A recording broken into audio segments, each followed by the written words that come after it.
ಜನನಿ news ಚಾನೆಲ್ಗೆ like ಮಾಡಿ, subscribe ಮಾಡಿ, ಶೇರ್ ಮಾಡುವ ಮೂಲಕ ನಮ್ಮ ಚಾನೆಲ್ಗೆ ಸಹಕರಿಸಿ. ಹೆಚ್ಚಿನ ಮಾಹಿತಿಗಾಗಿ ಸಂಪರ್ಕಿಸಿ ಹರಿಚಿನ್.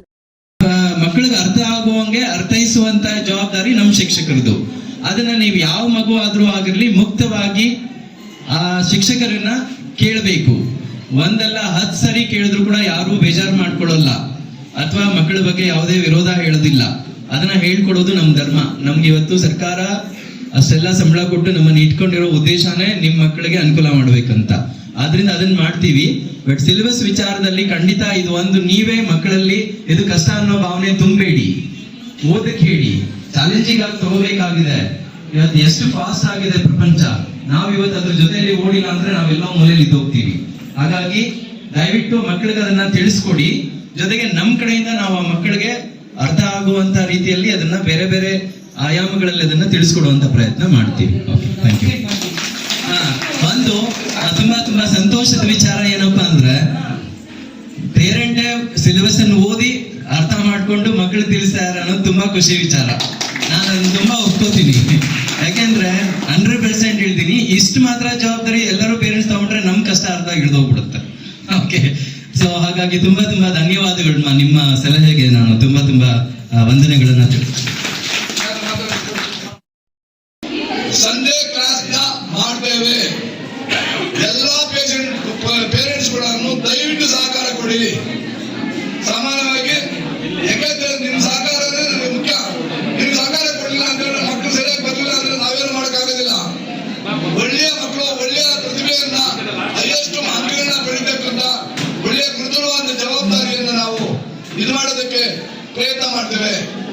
ಅದ್ರ ಜೊತೆಗೆ ಮುಂದೆ ಯಾವ್ದಾದ್ರು ಒಂದು ಶನಿವಾರ ಭಾನುವಾರಗಳಂದು ಟೋಟಲ್ ಆರೋಗ್ಯ ತಪಾಸಣಾ ಶಿಬಿರವನ್ನ ಶಾಲಾ ಆವರಣದಲ್ಲಿ ಹಮ್ಮಿಕೊಳ್ತೇವೆ. ಈಗೂ ಕೂಡ ಶಿಬಿರ ನೇತೃತ್ವದಿಂದ ಬುಧವಾರ ಈ ಒಂದು ಕಾರ್ಯಕ್ರಮ ಇದೆ.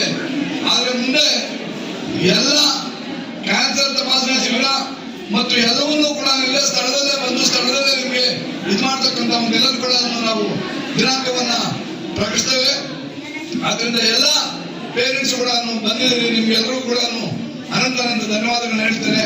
ನೀವೆಲ್ಲರೂ ಕೂಡ ಮಕ್ಕಳನ್ನ ಸರಿಯಾದ ರೀತಿಯಲ್ಲಿ ಬೆಳೆಸೋದಕ್ಕೆ ನಮ್ಮ ಜೊತೆ ಕೈ ಜೋಡಿಸಿ ಅಂತ ಹೇಳಿ ನನ್ನ ಮಾತನ್ನು ಮುಗಿಸ್ತೇನೆ. ಜೈ ಕರ್ನಾಟಕ. ಬೆಳಗಿಂದ ಸಂಜೆವರೆಗೂ ಮಕ್ಕಳು ಇಲ್ಲೇ ಇರ್ತಾರೆ. So it's a basic need. ಊಟ ನೀರು ಹೇಗೆ ಬೇಸಿಕ್ ಇದೆಯೋ ವಾಶ್ರೂಮ್ ಕ್ಲೀನ್ ಇರೋದು ಕೂಡ ತುಂಬಾ ಇಂಪಾರ್ಟೆಂಟ್. ಬಿಕಾಸ್ ಹೆಣ್ಮಕ್ಳಿಗೆ especially they'll be having monthly problems. So ಟಕ್ ಅಂತ ಮನೆಗೆ ಹೋಗೋದಕ್ಕೆ ಆಗಲ್ಲ. So I think washrooms clean ಆದ್ರೆ ಬೆಸ್ಟ್ ಅಂತ. ಅಂಡ್ ಇನ್ನೊಂದು ಸಜೆಷನ್, ಮಕ್ಕಳು ಲೈಕ್ ಟೈಮಿಂಗ್ ಸ್ಕೂಲ್ ಟೈಮಿಂಗ್ಸ್ ಅಲ್ಲೂ ಆಚೆ ಹೋಗೋದನ್ನ ನಾವು ನೋಡ್ತಿರ್ತೀವಿ ಯೂಶಲಿ.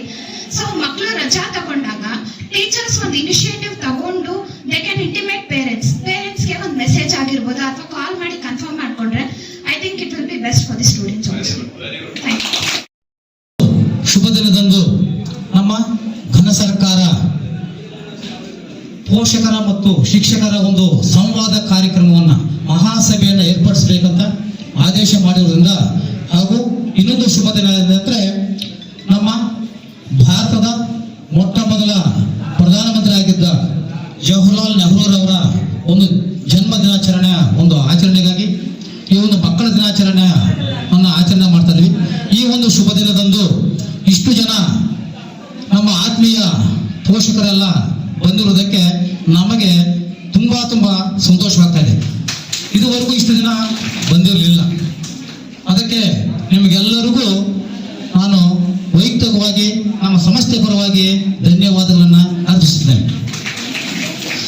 ಇಲ್ಲಿ ನಾವು ತಿಳಿಸುವುದೇನೆಂದ್ರೆ, ಇವಾಗ ನಮ್ಮ ಮಲ್ಲಿಕಾರ್ಜುನ ಸರ್ ಅವರು ಮತ್ತು ನಮ್ಮ ಮೇಡಮ್ ಅವರು ಎಲ್ಲ ತಿಳಿಸಿದ್ದಾರೆ. ಇವಾಗ ಮುಂದೆ ಒಂದು 3 ತಿಂಗಳಲ್ಲೇ SLC ಅವ್ರಿಗೂ ಎಕ್ಸಾಮ್ ಇದೆ. ಈ ಕಡೆ PUC ವಿದ್ಯಾರ್ಥಿಗಳಿಗೂ ಪಬ್ಲಿಕ್ ಎಕ್ಸಾಮ್ ಇದೆ. ಈ ಎಕ್ಸಾಮ್ಗಳಿಗೆ ಮಕ್ಕಳು ಸಿದ್ಧತೆ ಮಾಡ್ಕೋಬೇಕಾಗುತ್ತೆ. ಯಾಕಂದ್ರೆ ಒಂದು ಕೈಯಿಂದ ಚಪ್ಪಾಳೆ ತಟ್ಟಿದ್ರೆ ಆಗೋದಿಲ್ಲ, 2 ಕೈಗಳು ಜೋಡಿಸ್ಬೇಕಾಗುತ್ತೆ. ನೀವು ನಮ್ಮ ಜೊತೆಗೆ ಒಂದು ಕೈ ಜೋಡಿಸಿದ್ರೆ ಮಕ್ಕಳ ಒಂದು ಕಲಿಕಾ ಅಭಿವೃದ್ಧಿ ಖಂಡಿತ ಆಗ್ಲೇ ಆಗುತ್ತೆ. ಯಾಕಂದ್ರೆ ನಾವು ಇಲ್ಲಿ ಬೆಳಗ್ಗಿಂದ ಸಾಯಂಕಾಲ ಅವ್ರ ಪಾಠಗಳೆಲ್ಲ ಮಾಡ್ತೀವಿ, ನೋಟ್ಸ್ಗಳು ಬರ್ಸ್ತೀವಿ, ನೋಟ್ಸ್ಗಳು ಕೊಡ್ತೀವಿ. ಮತ್ತೆ ಮಕ್ಕಳು ಬರ್ತಾರೆ ಮನೆಗೆ ಬಂದ ಮೇಲೆ ದಯವಿಟ್ಟು ಸ್ವಲ್ಪ ಪೋಷಕರು ಗಮನಿಸ್ಕೋಬೇಕು. ಸರ್ ನೀವು ಹೇಳ್ಬೋದು ಸರ್ ನಮ್ಗೆ ಆ ಕೆಲಸ ಇದೆ, ನಾವು ಅಲ್ಲಿ ಹೋಗ್ತೀವಿ ಇಲ್ಲಿ ಹೋಗ್ತೀವಿ ಅಂತ. ಆದ್ರೆ ಮಕ್ಕಳಿಗಾಗಿ ಕನಿಷ್ಠ ಒಂದು ಸಾಯಂಕಾಲ ಬಂದಾಗ 1 ಅವರ್ 1 ಗಂಟೆ ಆದ್ರೂ ಮಕ್ಕಳಿಗಾಗಿ ನಿಮ್ಮ ಟೈಮನ್ನು ಮೀಸಲಾಗಿಡಿ. ಯಾಕಂದ್ರೆ 24 ಅವರ್ಸ್ ಇರ್ತದೆ. ನಮ್ಮ ಹತ್ರ 8 ಗಂಟೆ ಇರ್ತಾರೆ ಮಕ್ಕಳು, ಮತ್ತು ಉಳಿದ ಟೈಮ್ ಎಲ್ಲ ನಿಮ್ಮ ಹತ್ರ ಇರ್ತಾರೆ. ನೀವೇನು ಕೇಳಬೇಡಿ ಸರ್ ನಾವು ಓದಿಲ್ಲ ಸರ್, ನಾವು ಬರೆಯುವುದು ಬರಲ್ಲ ಸರ್ ಅಂತೀರಾ. ಆದ್ರೆ ನೀವೇನು ಕೇಳುವುದು ಬೇಡ. ಮಕ್ಕಳು ಸಾಯಂಕಾಲ ಬರ್ತಾರಾ, ನೀವು ಬರ್ತೀರಾ, ಆವಾಗ ಕೇಳಿ ಏನಂತ, ಏನಪ್ಪ ಸ್ವಲ್ಪ ಕೂತ್ಕೊಳ್ರಿ, ಇವತ್ತು ಏನು ಕೊಟ್ಟಿದ್ದಾರೆ ಟೀಚರ್ಸ್, ಏನು ಹೋಮ್ವರ್ಕ್ ಕೊಟ್ಟಿದ್ದಾರೆ, ಏನು ನೋಟ್ಸ್ ಕೊಟ್ಟಿದ್ದಾರೆ, ಏನು ಪಾಠಗಳು ಮಾಡಿದ್ದಾರೆ, ಸ್ವಲ್ಪ ಕೂತ್ಕೊಂಡು ತೆಗೆದು ಓದ್ರಪ್ಪ, ಬರೀರ, ಅಷ್ಟೇ ಹೇಳಿ ಅಷ್ಟೇ. ನೆಕ್ಸ್ಟ್ 1 ದಿನ 2 ದಿನ ಹೇಳಿದ ತಕ್ಷಣ ನೀವು 3ನೇ ದಿನ ನಿಮ್ಮನ್ನು ನೋಡಿದ ತಕ್ಷಣ ಬಂದು ಕೂತ್ಕೊಳ್ತಾರೆ. ಓ ನಮ್ಮ ಅಪ್ಪ ಬರ್ತಾ ಇದ್ದಾರೆ, ನಮ್ಮ ಅಮ್ಮ ಬರ್ತಾ ಇದ್ದಾರೆ, ನಮ್ಮ ಅಣ್ಣ ಬರ್ತಾ ಇದ್ದಾರೆ, ಓ ಕೇಳ್ತಾರಪ್ಪ ಅನ್ನೋದು ಭಯ ಬರುತ್ತೆ. ಆದ್ರೆ ನಮ್ಮ ಪೋಷಕರು ಅದನ್ನು ಗಮನಿಸೋದಿಲ್ಲ. ಯಾಕಂದ್ರೆ ಬೆಳಗ್ಗಿಂದ ಕಷ್ಟಪಟ್ಟು ದುಡ್ಡಿರ್ತಾರೆ, ಅವರು ಸುಸ್ತಾಗಿರುತ್ತೆ, ಬಂದ ತಕ್ಷಣ ಅಷ್ಟು ಮಾಡ್ಕೊಂಡು ತಿಂದುಬಿಟ್ಟು ಮಲ್ಕೊಳ್ತಾರೆ. ದಯವಿಟ್ಟು ಆ ಥರ ಮಾಡಬೇಡಿ. ಇನ್ನು ಬರೀ ಒಂದು 3 ತಿಂಗಳು ಕೂಡ ಸಿಗಲ್ಲ. ಒಳ್ಳೆ ಟೈಮ್ ಟೇಬಲ್ ಕೂಡ ಅನೌನ್ಸ್ ಆಗೋಗಿದೆ. ಮಾರ್ಚ್ 17ನೇ ತಾರೀಕಿಂದ ಪಬ್ಲಿಕ್ ಎಕ್ಸಾಮ್ 10th ವರೆಗೆ, ಜನವರಿ ಫಸ್ಟ್ ವೀಕಲ್ಲಿ ತಾಲೂಕ್ ಪ್ರಿಪೇರ್ಟರಿ, ಲಾಸ್ಟ್ ವೀಕಲ್ಲಿ ಜಿಲ್ಲಾ ಪ್ರಿಪೇರ್ಟರಿ, ಮತ್ತೆ ಫೆಬ್ರವರಿಯಲ್ಲಿ ರಾಜ್ಯ ಮಟ್ಟದ ಒಂದು ಪೂರ್ವ ಸಿದ್ಧತಾ ಪರೀಕ್ಷೆ ಟೈಮ್ ಟೇಬಲ್ ಕೂಡ ಬಂದುಬಿಟ್ಟಿದೆ. ಆನ್ಯುವಲ್ ಎಕ್ಸಾಮ್ ಟೈಮ್ ಟೇಬಲ್ ಬಂದುಬಿಟ್ಟಿದೆ. ಅದಕ್ಕೋಸ್ಕರ ದಯವಿಟ್ಟು ಮಕ್ಕಳ ಕಡೆ ಹೆಚ್ಚಿನ ಗಮನ ಕೊಡಬೇಕು. ನೀವು ಕೊಡಬೇಕು, ನಾವು ಕೊಡಬೇಕು. ಖಂಡಿತ ನಮ್ಮ ವರ್ಕನ್ನು ನಾವು ಖಂಡಿತ ಮಾಡ್ತೀವಿ. ಮತ್ತೆ ಇನ್ನೊಂದು, ಆವಾಗಲೇ ನಮ್ಮ ಟೀಚರ್ಸ್ ಎಲ್ಲ ಹೇಳಿದ್ರು, ಫೋನ್ಗಳನ್ನ ದಯವಿಟ್ಟು ಕೊಡಕ್ಕೆ ಹೋಗಬೇಡಿ ಮಕ್ಕಳ ಕೈಗೆ, ಅದೊಂದು. ಮತ್ತೆ ಇನ್ನೊಂದು ನಾನು ನಿಮ್ಮಲ್ಲಿ ರಿಕ್ವೆಸ್ಟ್ ಮಾಡ್ಕೊಳ್ತೇನೆ, ಗಾಡಿಗಳು ಕೊಡಬೇಡಿ. ಈ ಗಾಡಿಗಳಿಂದ ಮಕ್ಕಳು ಸುಮಾರು ಅನಾಹುತಗಳು ಮಾಡಿಕೊಂಡು ಕೈಕಾಲನ್ನು ಕಳ್ಕೊತಾ ಇದ್ದಾರೆ ಈ ಮಗ. ಮೊನ್ನೆ ಕೂಡ ಒಂದು ಕೇಸ್, ಪೊಲೀಸ್ ಕೇಸ್ ಆಗಿತ್ತು. ಅವನು ಒಬ್ಬರು ಹುಡುಗ ಇಲ್ಲ ಗುಟ್ಟಲ್ ಹತ್ರ ಹೋಗಿ ವೀಲಿಂಗ್ ಮಾಡಿ ಹೋಗಿ ಯಾರಿಗೋ ಒಬ್ಬ ಅಜ್ಜಿಗೆ ಪಾಪ ಇದು ಹೊಡ್ಬಿಟ್ಟು, ಅದು SP ಇದು ಮಾಡಿದಾರಂತೆ ಮೊಬೈಲ್ಗಳಲ್ಲಿ ಮಾಡಿ, ಅದು SP ಗಮನಕ್ಕೆ ಹೋಗಿ SP ಅವರು ನಮ್ಮ ಪೊಲೀಸ್ ಸ್ಟೇಷನ್ಗೆ ಫೋನ್ ಮಾಡಿ ಅವ್ರಿಗೆ ಇದು ಮಾಡಿದ್ದಾರೆ. ಅವ್ರು ಬಂದು ನಮ್ಮ ಸ್ಕೂಲ್ ಹತ್ರ ಬಂದ್ರು, ಈ ತರ ಕಂಪ್ಲೇಂಟ್ ಮಾಡಿದ್ದಾರೆ ಯಾಕಂತ ಬಂದ್ರು. ಅವರ ಡೇಟ್ ಆಫ್ ಬರ್ತ್ ತಗೊಂಡ್ರು. ಏನ್ ಮಾಡಿದಾರೆ ಅಂದ್ರೆ ಅವನು ಹೋಗ್ಬಿಟ್ಟು ವಿಲ್ಲಿಂಗ್ ಎತ್ಬಿಟ್ಟು ಇಳಿಸೋದು. ಅವ್ರೇನ್ ಮಾಡಿದ್ದಾರೆ, ಅವನಿಗೆ ಪನಿಷ್ಮೆಂಟ್ ಜೈಲು, ಮತ್ತೆ ಅವ್ರ ಅಮ್ಮಗೆ 25,000 ಫೈನ್ ಹಾಕಿದ್ದಾರೆ. ಪಾಪ ಅವ್ರ ಅಮ್ಮ ಹತ್ಕೊಂಡು ಬಂದಿದ್ದಾರೆ, ಸರ್ ನಾನು 25,000 7,000 ಕಟ್ಟುವುದು. ಆಮೇಲೆ ಕೂಲಿ ಮಾಡೋರು, ಮೋಸ್ಟ್ಲಿ ಇಲ್ಲಿ ಇದ್ದಾರೆ, ಏನೋ ಹೇಳಕ್ಕಾಗಲ್ಲ. ಕೂಲಿ ಮಾಡೋದು 25,000 ಎಲ್ಲಿ ತಂದು ಕೊಡೋದು ಸರ್, ನಾನು ಕೂಲಿ ಮಾಡೋದು ಮಾಡಿ ಅಂತ ಹೇಳ್ತಾರೆ. ಅದಕ್ಕೆ ದಯವಿಟ್ಟು ಫೋನ್ಗಳು ಕೊಡೋದು ಕಡಿಮೆ ಮಾಡಿ, ಗಾಡಿಗಳು ದಯವಿಟ್ಟು ಕೊಡಬೇಡಿ. ಯಾಕಂದ್ರೆ 18 ವರ್ಷ ಆಗುವವರೆಗೂ ಗಾಡಿಗಳು ಅವ್ರ ಕೈ ಕೊಡಬಾರ್ದು. ಆದ್ರೆ 8ನೇ ಕ್ಲಾಸ್ ಬಂದಿರ್ತಾರೆ, ಆವಾಗಲೇ ಗಾಡಿ ಎತ್ಕೊಂಡು ಎಲ್ಲ ಓಡಾಡ್ತಾರೆ. ಎಲ್ಲಿ ನೋಡಿದ್ರು ಅವರೇ ವೀಲಿಂಗ್ ಎತ್ತೋದು, ಅವರೇ ಎಲ್ಲ ಹೋಗೋದು, ಅತಿ ಸ್ಪೀಡ್ಗಳು ಹೋಗ್ತಾ ಇದಾರೆ. ಮತ್ತೆ ಹಿಂದೆ ಹೋಗ್ತಾ ಇರ್ತಾರೆ, ಮುಂದೆ ಹೋಗ್ತಾ ಇರ್ತಾರೆ. ಪಾಪ ವಯಸ್ಸಾಗಿರೋರು ಏನೋ ಅಮಾಯಕ ಜನರನ್ನ ಪಾಪ ಅಲ್ಲಿ ಪನಿಷ್ಮೆಂಟ್ ಅವ್ರಿಗಾಗುತ್ತೆ. ದಯವಿಟ್ಟು ಆ ಥರ ಮಾಡಕ್ ಹೋಗ್ಬೇಡಿ. ಮತ್ತೆ ಇನ್ನೊಂದು ವಿಷಯವೇನಂದ್ರೆ, ಇಂಟರ್ನಲ್ ಮಾರ್ಕ್ಸ್ ಇರ್ತವೆ, SLC ವರ್ಗೂ ಇದೆ, ಮತ್ತೆ PUC ವರ್ಗೂ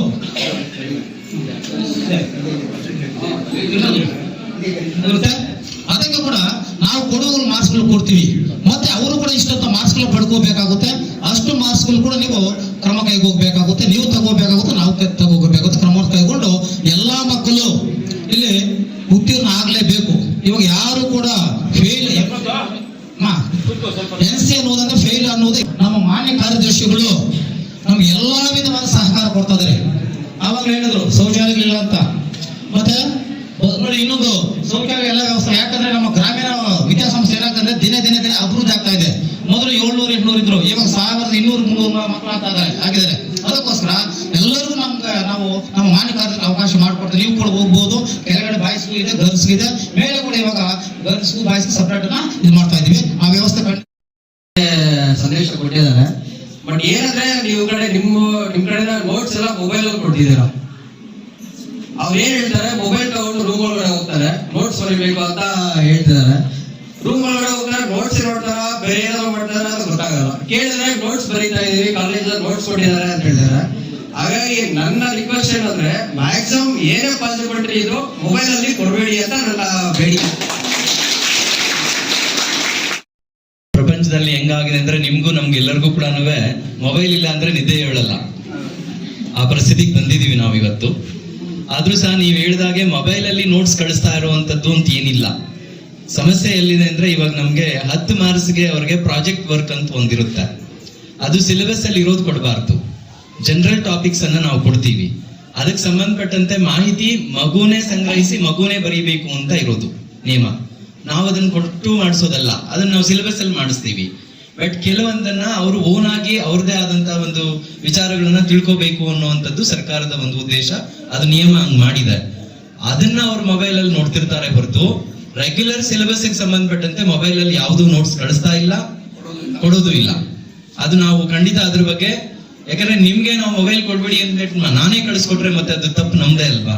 ಹಾಗಾಗಿ ಅದನ್ನ ಮಾಡ್ತಿಲ್ಲ. ಆದ್ರೆ ಸಮಸ್ಯೆ ಇಲ್ಲಿದೆ.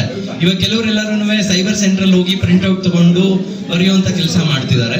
ಯಾರಿಗೆ ಮೊಬೈಲ್ ಅವೈಲೇಬಿಲಿಟಿ ಇದೆಯೋ ಅವ್ರ ಮನೆಯಲ್ಲೇ ಅದನ್ನ ಬಳಸುವಂತ ಪ್ರಯತ್ನ ಮಾಡ್ತಾ ಇರ್ಬೋದು, ನಾನು ಇಲ್ಲ ಅಂತ ಹೇಳ್ತಿಲ್ಲ.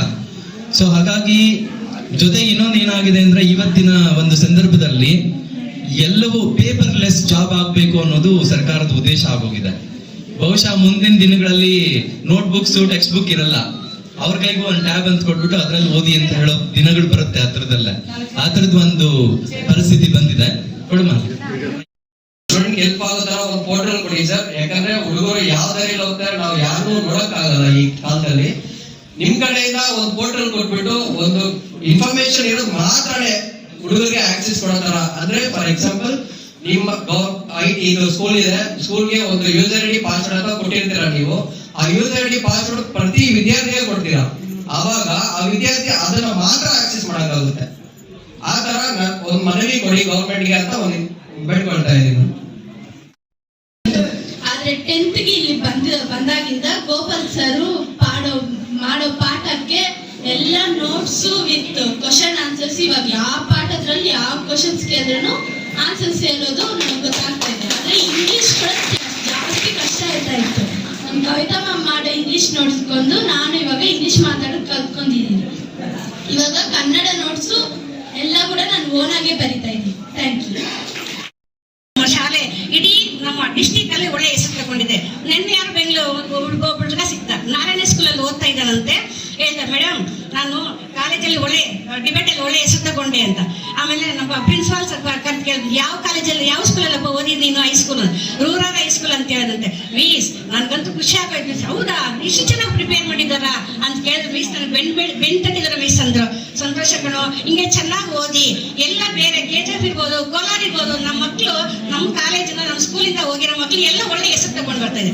ಇಡೀ ನಮ್ಮ ರೂರಲ್ ಹೈಸ್ಕೂಲ್ ಅಂದ್ರೆ ಆ ರೂರಲ್ ಹೈಸ್ಕೂಲ್ ಬಿಡು, ಹಳೆ ಸ್ಕೂಲು, ಅದು ಒಳ್ಳೆ ಟೀಚರ್ಸ್ ಇದ್ದಾರೆ, ಅದು ಒಳ್ಳೆ ಹೆಸರಿದೆ ಬಿಡಪ್ಪ, ಅಲ್ಲಿ ಇರೋ ಚೆನ್ನಾಗಿದ್ದಾರೆ ಅಂತ. ಮೊನ್ನೆ ಹೋದ್ 6 ತಿಂಗಳ ಹಿಂದೆ ಪವಿತ್ರ ಅಂತ SI ಆಗಿದ್ದಾರೆ ನಮ್ಮ ನಾಗಶೆಟ್ಟಳ್ಳಿ ಮಗು. ಮತ್ತೆ MBS ರಘುಪತಿ ಅನ್ನೋ ಒಂದು ಮೊನ್ನೆ MBBS ಸೀಟ್ ತಗೊಂಡಿದ್ದಾರೆ. ಗೌರ್ಮೆಂಟ್ ಫ್ರೀ ಸೀಟು, 1 ಕೋಟಿ ಕೊಡ್ಬೇಕು ಒಂದು ಸೀಟ್ಗೆ ಅಂತ. ಅವನೇ ಓದ್ಕೊಂಡು ಕಾಲೇಜಿಗೂ ಹೋಗ್ಲಿಲ್ಲ ಅಂತ. ಕಾಲೇಜ್ ಮೀಟ್ಸ್ ನಾನೇ ಓದ್ಕೊಂಡು ಇವತ್ತು ನಾನು ಫ್ರೀ ಸೀಟ್ ತಗೊಂಡಿದ್ದೀನಿ ಅಂತ ಮೊನ್ನೆ ಬಂದು ನಮ್ಮ ಸೆಕ್ರೆಟರಿ ಸರ್ ಸನ್ಮಾನ ಎಲ್ಲ ಮಾಡ್ತು. ಈ ತರ ಎಲ್ಲ ಸೌಲಭ್ಯಗಳು ನಮ್ಮ ಕಾಲೇಜಲ್ಲಿ ಇದೆ, ಹೈಸ್ಕೂಲಲ್ಲೂ ಕಾಲೇಜಲ್ಲೂ. ನಿಮ್ಮ ಮಕ್ಕಳ ಪಾಲಕರು ಸ್ವಲ್ಪ ಅವರನ್ನ ಅಬ್ಸರ್ವೇಷನ್ ಮಾಡಿದ್ರೆ ನಾವು ಅವರಿಂದ ಯಾವಾಗೂ ಇರ್ತೀವಿ. ಏನ್ ಓದ್ಬೇಕು. ಮಕ್ಕಳ ದಿನಾಚರಣೆ ಪ್ರಯುಕ್ತ ಎಲ್ಲಾ ಮಕ್ಕಳಿಗೂ ಶುಭಾಶಯಗಳನ್ನು ತಿಳಿಸುತ್ತಾ ಈಗ ತುಂಬಾ ಖುಷಿ ಆಗ್ತಾ ಇದೆ. ಎಲ್ಲಾ ಪೋಷಕರನ್ನು ನೋಡಿ ನನಗೆ ತುಂಬಾ ಖುಷಿ ಆಗ್ತಾ ಇದೆ. ಯಾಕೆ ಅಂದ್ರೆ ನಾವು ಪೋಷಕರ ಸಭೆ ಕರೆದಾಗ ಇಷ್ಟು ಜನ ಬರ್ತಾ ಇಲ್ಲ, ಸರ್ಕಾರನೇ ಅರೇಂಜ್ ಮಾಡಿರೋದ್ರಿಂದ ಬಂದಿದ್ದೀರಾ. ಇದರಲ್ಲಿ ತುಂಬಾ ನಮ್ಮ ಸ್ಟೂಡೆಂಟ್ಸು ಇಲ್ಲಿ ಇದ್ದೀರಾ, ಪೋಷಕರಾಗಿರುವಂತವ್ರು. ತುಂಬಾ ಖುಷಿ ಆಗ್ತಾ ಇದೆ. ಜೊತೆಗೆ ಇದು ಕೆಲವರೆಲ್ಲ ಡಿಮೆರಿಟ್ಸ್ ಹೇಳಿದ್ರು, ಟ್ಯಾಲೆಂಟ್ಸ್ ಬಗ್ಗೆ ಅಂತೆಲ್ಲಾನು. ಇದನ್ನ ಹೇಳ್ಬೇಕಾದ್ರೆ ನಾವು 25 ವರ್ಷಗಳ ಹಿಂದೆ ನಮಗೆ ಸವಲತ್ತುಗಳು ತುಂಬಾ ಇರ್ಲಿಲ್ಲ. ಅಲ್ಲಿ ನಮಗೆ ವಾಟರ್ ವರ್ಕ್ಸ್ ಅಲ್ಲಿ ನಮ್ಮ ಶಾಲೆ ಇದ್ದಿದ್ದು. ನಾವು ಮರದ ಕೆಳಗಡೆ ಪಾಠ ಮಾಡ್ತಾ ಇದ್ವಿ. ಮಳೆ ಬಂದ್ರೆ ನಮ್ಗೆ ಶಾಲೆ ಇರ್ತಾ ಇರ್ಲಿಲ್ಲ, ರಜಾ ಕೊಟ್ಬಿಡ್ತಾ ಇದ್ರು ನಮ್ಮ ಮೇಡಮ್ ಅವರು. ಆತರ ಒಂದು ವ್ಯವಸ್ಥೆ ಇತ್ತು. ಇವತ್ತು ನಮಗೆ ಏನ್ ಸೌಲಭ್ಯ ಬೇಕು, 10 ಹೆಣ್ಣು ಮಕ್ಕಳಿಗೆ 10 ಇದೆ ಶೌಚಾಲಯಗಳು, 10 ರೂಮ್ ಇದೆ. ನಾವು ಪ್ರತಿದಿನ ಹೋಗಿ ಅಬ್ಸರ್ವ್ ಮಾಡಿ ನೋಡ್ತೀವಿ. ನೋಡ್ಬಿಟ್ಟು ಮಕ್ಕಳು ಗಲೀಜ್ ಮಾಡ್ತಾರೆ ಹೊರತು ಕ್ಲೀನ್ ಮಾಡಕ್ಕೆ ನಮ್ಮ ಸೆಕ್ರೆಟರಿ ಸಾಹೇಬ್ ಅವರು ಇಟ್ಟಿದ್ದಾರೆ. ಒಂದು ಅಜ್ಜಿ 2 ಅಜ್ಜಿರಿದ್ದಾರೆ. ಅವ್ರು ದಿವಸ ಬಂದು ಕಸ ಗುಡಿಸಿ ಆಮೇಲೆ ಅದೆಲ್ಲ ನೀರ್ ಹಾಕಿ ಪೆನೈಲ್ ಹಾಕಿ ಎಲ್ಲ. ಇಲ್ಲಾಂದ್ರೆ ಮೇಡಮ್ ಪೆನೈಲ್ ಇಲ್ಲ, ಅದು ಇದಿಲ್ಲ, ಹಾಪಿಕ್ಕಿಲ್ಲ ಅಂತ ಕೇಳಿ ಎಲ್ಲ ಮಾಡ್ತಾರೆ. ಬಟ್ ಜಾಸ್ತಿ ಮಕ್ಕಳಿರೋದ್ರಿಂದ ನಾವು ಎಲ್ಲರೂ ಎಚ್ಚೆತ್ಕೊಬೇಕು. ಒಬ್ಬರೇ ನಾವು ನೋಡಿದಾಗ ಹೇಳ್ತೀವಿ ಯಾರು ಗಲೀಜ್ ಮಾಡಿ, ಒಬ್ಬರೊಬ್ಬ ಬಂದು ಮೀಸಿಲ್ ಗಲೀಜ್ ಮಾಡಿದ್ದಾರೆ ಹಾಗೆ ಅಂತ ಹೇಳಿದಾಗ ಮಕ್ಕಳಿಗೂ ನಾನು ಬೈತಾ ಇದ್ದೆ. ಏನಪ್ಪಾ ನೀವು ಮನೇಲಿ ಹೀಗೆ ಮಾಡ್ತೀರಾ? ಮನೆ ತರ ತಾನೇ ಇದು, ನಿಮ್ ಮನೇಲಿ ಹೇಗೆ ಅದೇ ತರ ಇಟ್ಕೊಬೇಕಲ್ಲ. ಮನೆಯಲ್ಲೇ ನಾವು 4 ಜನ ಇರ್ತೀವಿ, ಇಲ್ಲಿ ಎಷ್ಟು ಜನ ಇದೆ, ಸಾವಿರಾರು ಜನ ಇದ್ದೀರಲ್ಲ ಅಂತ ಹೇಳ್ತಾ ಇದ್ವಿ. ಹೇಳ್ಬೇಕಂದ್ರೆ ಬೇರೆ ಕಡೆ ನಾನು ಬಂಗಾರಪೇಟೆ BO ಆಫೀಸ್ ಅಲ್ಲಿ ನೋಡಿದಾಗ ನಮ್ಮ ಶಾಲೆಯ ಒಂದು ಶೌಚಾಲಯ ತುಂಬಾ ಚೆನ್ನಾಗಿದೆ ಅಂತ ಹೇಳ್ತೀನಿ. ಅದ್ರ ಪ್ರಕಾರ ನೋಡಿದಾಗ 100% ನಮ್ದು ನಾವು ಹೋಗ್ತಾ ಇರ್ತೀವಿ, ನೀರ್ ಹಾಕ್ತಾ ಇರ್ತಾರೆ, ಎಲ್ಲ ಕ್ಲೀನ್ ಮಾಡ್ತಾ ಇರ್ತಾರೆ. ಅದ್ರ ಜನ ಜಾಸ್ತಿ ಇದ್ರು ಒಂದೆರಡು ಗಲೀಜ್ ಮಾಡಿರ್ಬೋದು. ನಮ್ ಸಾರ್ ಹೇಳಿದ್ದಾರೆ ಇನ್ನು ಮೇಲೇನು ನಮ್ಮ ಕಾಲೇಜು ಮೇಲೇನು ಕಟ್ಸ್ತಾ ಇದ್ದಾರೆ, ಅದ್ರಲ್ಲೆಲ್ಲೂ ನಾವು ಎರಡು ಮಾತಿಲ್ಲ. ಮತ್ತೆ ಪದ್ಯಗಳ ಬಗ್ಗೆ ಹೇಳಿದ್ರು, ಕನ್ನಡ ಪದ್ಯಗಳು ಬಾಯ್ಟ್ ಮಾಡ್ಬೇಕಾದ್ರೆ ಕೆಲವು ಪದ್ಯಗಳಿಗೆ ಮಾತ್ರ ಬಾಯ್ಟ್ ಮಾಡಿಸ್ಬೇಕಾಗತ್ತೆ, ಎಲ್ಲಾನು ನಾವು ಬಾಯ್ಟ್ ಮಾಡ್ಸಕ್ಕಾಗಲ್ಲ. ಎಕ್ಸಾಮ್ ಎಷ್ಟು ಬೇಕೋ ಅಷ್ಟು ಅಲ್ಲಿ ಕೊಟ್ಟಿರ್ತಾರೆ, ಅಷ್ಟು ಮಾಡಿಸ್ತಾರೆ. ನಮ್ಮ ಎಲ್ಲಾ ನುರಿತ ಉಪನ್ಯಾಸಕರು ಶಿಕ್ಷಕರು ಇರೋದ್ರಿಂದ ನಾವು ಮಾಡ್ತೇವೆ. ಇನ್ನೊಂದೇನು, ಇತ್ತೀಚಿನ ದಿನಗಳಲ್ಲಿ ಕನ್ನಡ ಅಂದ್ರೆ ಜನಗಳಿಗೆ ಬೇಡ ಅಂತಾರೆ. ಇಂಗ್ಲಿಷ್ ಅಲ್ಲಿ ಮಾತಾಡಿದ್ರೆ ನಮ್ಮ ಮಗು ಚೆನ್ನಾಗಿದೆ, ಚೆನ್ನಾಗಿ ಓದುತ್ತೆ ಅಂದ್ರೆ ಕನ್ನಡ ಅಂದ್ರೆ ಓದೋದೇ ಇಲ್ಲ. ನಾನು ಎಷ್ಟೋ ಸರಿ ಯಾಕೆ ಕನ್ನಡ ಅಂದ್ರೆ ಇಷ್ಟು, ನಿಮ್ಮ ಮದರ್ ಟಂಗ್ ಯಾವುದು, ನಿಮ್ಮ ನಾಡು ಕರ್ನಾಟಕ, ನಾವು ಕನ್ನಡಿಗರು, ಕನ್ನಡ ಕಲಿಯಿರಿ ಅಂತ ಮಕ್ಕಳಿಗೆ ನಾವು ಬೈತಾನೆ ಇರ್ತೀವಿ. ಮಕ್ಕಳು ಕನ್ನಡ ಅಂದ್ರೆ ಕಷ್ಟ ಮಿಸ್ ಅಂತಾರೆ. ಏನು ಆ ತರ ಆಗ್ಬಿಟ್ಟಿದೆ. ಯಾಕೆ ಅಂದ್ರೆ ಓದಲ್ಲ, ಅಕ್ಷರಗಳು ಕಲಿಯಲ್ಲ, ಕಾಗಂತಗಳು ಒತ್ತಕ್ಷರಗಳು ಬಂದ್ರೆ ಯಾಕೆ ಕನ್ನಡ ಓದಕ್ಕಾಗಲ್ಲ? ಇಂಗ್ಲಿಷ್ ಈಸಿಯಾಗಿ ಓದ್ತೀರಿ, ಕನ್ನಡ ನಮ್ಮ ಮದರ್ ಟಂಗ್. ತಾಯಿ ಬೇಡವಾ ನಿಮ್ಗೆ? ಚಿಕ್ಕಮ್ಮನಿಗೆ ಇಂಪಾರ್ಟೆನ್ಸ್ ಕೊಡ್ತೀರಾ? ಫಸ್ಟ್ ನಮ್ಮ ಅಮ್ಮನಿಗೆ, ಮದರ್ಗೆ ಇಂಪಾರ್ಟೆನ್ಸ್ ಕೊಡ್ರಿ ಅಂತ ಮಕ್ಕಳಿಗೆ ಹೇಳ್ತೀವಿ. ದಯವಿಟ್ಟು ದಿವಸ ಒಂದು ಪೇಜ್ ಅನ್ನು ಓದಿಸೋದು, ಬರ್ಸೋದು, Kannada, English, Hindi. First preference Kannada ಬರಲ್ಲ, ಕನ್ನಡಗೆ ಇಂಪಾರ್ಟೆನ್ಸ್ ಕೊಡ್ರಿ, ಓದ್ಲಿ. ನಾವು ಕನ್ನಡನೇ ಓದ್ಲಿಲ್ಲ, ಕರ್ನಾಟಕದಲ್ಲಿ ಹುಟ್ಟು ನಾವೇನ್ ಸುಖ? ಕನ್ನಡ ರಾಜ್ಯೋತ್ಸವನ್ನ ವರ್ಷಕ್ಕೊಂದ್ ದಿವಸ ಎಲ್ಲ ಆಚರಿಸುವಂಥದ್ದು. ಪ್ರತಿದಿನ ಕನ್ನಡವನ್ನ ನಾವು ಅವತ್ತು ನೆನೆಸ್ಕೊಬೇಕು ಅಂತ ಹೇಳ್ತಾ, ಜೊತೆಗೆ ಇವತ್ತು ನಮಗೆ ಎಲ್ಲಾ ಸೌಕರ್ಯಗಳು, ಕಾಲೇಜ್ಗೆ ನಮಗೆ ಊಟ ಕೊಡ್ತಾರೆ ನಮ್ಮ ಸೆಕ್ರೆಟರಿ ಸರ್. ಹೈಸ್ಕೂಲ್ ಮಾತ್ರ ನಮ್ಗೆ ಊಟ ಇದ್ದಿದ್ದು, ಇವತ್ತು ಕಾಲೇಜ್ ಮಕ್ಕಳೆಲ್ಲ ಬಿಸಿ ಊಟ ತಿಂತಾ ಇದ್ದಾರೆ. ಯಾರಿಗೆ ಉಂಟು ಈ ಅದೃಷ್ಟ? ಎಲ್ಲಾ ಮಕ್ಕಳು ಸಹ ಫಸ್ಟ್ ಕಾಲೇಜ್ ಮಕ್ಕಳು ಊಟ ಇಲ್ಲ, ಮೊಟ್ಟೆ ಇರ್ಬೋದು, ಬಾಳೆಹಣ್ಣು ಇರ್ಬೋದು, ಹಾಲು ಇರ್ಬೋದು, ಮತ್ತೆ ಸಾರು ಎಲ್ಲ ತುಂಬಾ ಚೆನ್ನಾಗಿ ಮಾಡ್ತೀವಿ ನಮ್ಮ ಸ್ಕೂಲಲ್ಲಿ, ಕಾಲೇಜಲ್ಲಿ. ಅದಕ್ಕೋಸ್ಕರ ನೀವೆಲ್ಲ ಪೋಷಕರು ಮೊಬೈಲ್ ಕೊಡ್ಬೇಕು. ನಮ್ಮ ಸಾರಿ ಅದ್ರ ಮೊಬೈಲ್ ಅಂತ 100%. ಮೊಬೈಲ್ ಎತ್ಕೊಳ್ಳೋಕೆ ರೂಮಲ್ಲಿ ಕೂತ್ಕೊಂಡಾಗ ದಯವಿಟ್ಟು ಪೋಷಕರು ಸ್ವಲ್ಪ ಅಬ್ಸರ್ವೇಷನ್ ಮಾಡ್ಕೊಳ್ಳಿ. ಅಲ್ಲಿರೋ ಬಸ್ಸು ಎಚ್ಚರಿ ಓಡಾಡ್ಕೊಳ್ಳಿ, ಏನ್ ಮಾಡ್ತಾ ಇದೆಯಾ? ಅವಾಗ ಮಗು ತಪ್ಪದಾರಿಗೆ ಹೋಗಲ್ಲ. ಜಾಸ್ತಿ ಮೊಬೈಲ್ ಅನ್ನ ಕೊಡ್ಬೇಡಿ ಅಂತ ಎಲ್ಲ ಹೇಳ್ತಾ ಇದೀವಿ. ನೀವು ಪೋಷಕರು ಅಬ್ಸರ್ವ್ ಮಾಡ್ತಾ ಇದ್ರೆ ಮಗು ಯಾವ ಟ್ರ್ಯಾಕ್ ಅಲ್ಲಿ ಇದೆ ಅಂತ ನಾವು ಅಬ್ಸರ್ವ್ ಮಾಡಬಹುದು. 5:30 ಮೇಲಾಗತ್ತೆ ಬಿಡೋದು, ಅರ್ಥ ಆಯ್ತಾ? ಅದರಿಂದ ನೀವು ಇವಾಗ ಮುಂಜಾಗ್ರತೆಯಿಂದ ವಹಿಸಿ ಅವನ್ನ ಕರೆಕ್ಟ್ ಸರಿಯಾದ ಟೈಮ್ ಕ್ಲಾಸ್ ಕಳ್ಸೋದೇ ಇಲ್ಲ. 10 ಗಂಟೆಗೆ 9 ಗಂಟೆಗೆ ಸ್ಪೆಷಲ್ ಕ್ಲಾಸ್ ಇದ್ರೆ 9:30 ಬರ್ತಾರೆ. ಅದನ್ನ ಇವರು ತಂದೆ ತಾಯಿಗಳು ಅದನ್ನ ಗಮನಿಸ್ತಾ ಇಲ್ಲ. ಎಲ್ಲಾ ಟೀಚರ್ಸ್ ಹೇಳ್ತಾನೆ ಇರ್ತಾರೆ, ಆದ್ರೂ ಅವ್ರಿಗೆ ಮೊಬೈಲ್ ಅನ್ನ ಇವ್ನು ಬ್ಲಾಕ್ ಲಿಸ್ಟ್ ಹಾಕೊಂಡಿರ್ತಾರೆ. Number marks class teacher mobile ಅನ್ನ ಬ್ಲಾಕ್ ಲಿಸ್ಟ್ ಹಾಕೊಂಡ್ಬಿಟ್ಟಿರ್ತಾರೆ. ಏನ್ ಮಾಡಿದ್ರು ಬೇರೆಯವ್ರು ನಮ್ಮನ್ನ ಮಾಡಿದ್ರು ಇದ್ ಮಾಡ್ಕೊಂಡಿರ್ತಾರೆ. ಅದು ಸ್ವಲ್ಪ ಗಮನಿಸಿ. ಮಕ್ಳು ಶಾಲೆಗೆ ಬಂದ ತಕ್ಷಣ ಶಾಲೆ ಬಿಟ್ಟು ಮನೆಗೆ ಬಂದಾಗ ಗಮನಿಸಿ, ಓದ್ತಾ ಇದಾರ ಇಲ್ಲ, ಏನ್ ಮಾಡ್ತಾ ಇದಾರೆ ಅಂತ. ಅಟ್ಲೀಸ್ಟ್ ದಿವಸಕ್ಕೆ 3 ಅವರ್ಸ್ ಒಂದು ಕುಡಿಸಿ ಅವರು ಇಲ್ಲಿ ಕೂತ್ಕೊಂತಾರೆ, ಮತ್ತೆ ನೀರ್ಗೆ ಹೋಗ್ತಾರೆ, ಹೊಟ್ಟೆ ನೋವು ಅಂತಾರೆ, ಆ ಕಡೆ ಹೋಗ್ತಾರೆ, ಈ ಕಡೆ ಹೋಗ್ತಾರೆ. ಅದೆಲ್ಲ ನಂಬೇಡಿ. ನೀವು ಮಕ್ಕಳನ್ನ ಅಷ್ಟು ಫ್ರೀ ಆಗಿ ಬಿಡಿ. ಆದ್ರೆ ನೀವು ಪ್ರೀತಿ ಮಾಡಿ, ಬೇಡ ಅಂದಿಲ್ಲ. ಆದ್ರೆ ಡಿಸಿಪ್ಲಿನ್ ಅಸಿಸ್ತನ್ನ ಇದ್ ಮಾಡ್ಬಾರ್ದು. ನೀವು ಯಾವಾಗ ಡಿಸಿಪ್ಲಿನ್ ಇಂದ ಇದ್ ಮಾಡ್ತಿರೋ ಅವಾಗ ಒಂದ್ಸರೋಗತ್ತೆ. ಒಂದ್ ದಿವಸ ಊಟ ಮಾಡೋಣ ಅಂತಂದ್ರೆ ಬಿಡು ಹೋಗಿ ಮಲಗು ಅಂತೀರಿ, ಮಲಗ್ಸೋಕ್ ಬಿಡ್ಬಾರ್ದು. ಅಟ್ಲೀಸ್ಟ್ ಕನ್ನಡ ಓದ್ತೀಯಾ, ಒಂದು 10 ಪೇಜ್ 20 ಪೇಜ್ ಓದಷ್ಟು ಮಾಡ್ಬೇಕು. ಅವಾಗ ಅವ್ರಿಗೆ ಹೇಳಿದ್ರು, ಕನ್ನಡನೇ ಬರ್ತಾ ಇಲ್ಲ ನನ್ಗೆ, ಇಲ್ಲಿ ಬಂದಾದ್ಮೇಲೆ ಕನ್ನಡ ಓದೋದ್ ಬರುತ್ತೆ ಅಂತ. ಅದು ಕನ್ನಡನೇ ಇರ್ಬೋದು, ಇಂಗ್ಲಿಷ್ ಮೊದಲು ಓದೋದು ಬರಬೇಕು, ಆಮೇಲೆ ಬರೆಯೋದು. ಏನ್ ಓದಿದೀಯೋ ಅದು ಬರ್ದಿದ್ದೆ ನೀವು ಓದಿಸ್ಬೇಕ. ಏನ್ ಬರ್ದಿದ್ಯಪ್ಪ ಓದು, ಆಮೇಲೆ ನೋಡೋಣ ಅಂತ. ನೀವೇನು ಯಾವ್ದು ನಿಮ್ಮ ಮದುವೆ ಲಗ್ನಪತ್ರಿಕೆ ಬಂದ ಸದವಪ್ಪ ಓದಪ್ಪ ಅನ್ನಲ್ಲ, ನೀವು ಬಿಟ್ಬಿಡ್ತೀರಿ. ನೀವು ಓದಿಸ್ಬೇಕು. ಯಾವಾಗ ಓದಿಸಿದ್ರೆ ಅವಾಗ ಗೊತ್ತಾಗತ್ತೆ, ನಿಮ್ಗೂ ಗೊತ್ತಾಗತ್ತೆ. ಏನಪ್ಪಾ ನೀವು ಕೇಳ್ಬೋದು, ಪೇರೆಂಟ್ಸ್ ಏನ್ ಸರ್ ನೀವು ಕ್ಲಾಸ್ ಬರ್ತಾನೆ ಇದೀವಿ, ನೀವು ಓದೋದೇ ಬರಲ್ಲ ಅಂತ ಕೇಳ್ಬೋದು. ನೀವು ಅದನ್ನ ಗಮನಿಸೋಲ್ಲ, ಸದಕ್ಕೆ ಸರಿ ಪನಿ ಅಂತೀರಿ. ಆ ತರ ಮಾಡಬೇಡಿ. ನೀವು ಇವಾಗ ಬೇಜವಾಬ್ದಾರಿ ಮಾಡಿದ್ರೆ ಮುಂದೆ ನಿಮ್ಗೆ.